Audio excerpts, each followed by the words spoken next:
ইস্পাতের চাবুকের মতো শরীর, ভয় ধরানো চোখ। আবারও দেখা মিলল গভীর সমুদ্রের ডুমসডে ফিশের। রহস্যময় এই গভীর সমুদ্রের বাসিন্দাটির পোশাকি নাম অরফিশ হলেও এটি ডুমসডে ফিশ নামেই ডাকতে শুরু করেছেন অনেকে। কারণ পৌরাণিক গাথা অনুযায়ী যখনই এই মাছগুলির দেখা মেলে পৃথিবীতে নেমে আসে বিপর্যয়। গভীর সমুদ্রে আবারও দেখা মিলল ডুমসডে ফিশের। দেহ তো নয়, যেন বড় সড়ো চাবুক। দেহ থেকে রূপলি আলো ঠিকরে পড়ছে। অদ্ভুত দর্শন এই মাছের শরীর রক্ত মাংসে গড়া নয়, বরং চকচকে ইস্পাত দিয়ে তৈরি। অস্বাভাবিক বড় বড় চোখ ভয়ের উদ্বেগ করে। অতল জলের অধিবাসীর একটি ভিডিও সম্প্রতি প্রকাশ্যে এসেছে সমাজ মাধ্যমে। এই মাছটির বসবাস ভূপৃষ্ঠ থেকে 700 থেকে 3280 ফুট নিচে।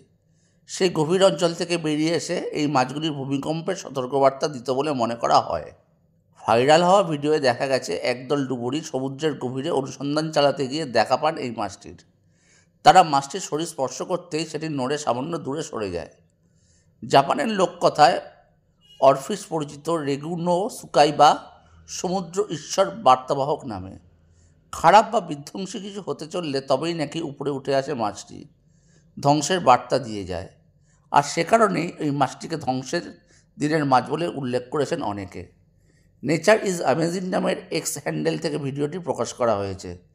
সঙ্গে সঙ্গে তাতে প্রচুর মানুষ ভিউও করেছেন এবং লাইকও করেছেন। ভিডিওটি ইতিমধ্যেই 1.3 কোটি বার দেখা হয়েছে। ভিডিওয় লাইক কমেন্টের বন্যা বয়ে গেছে।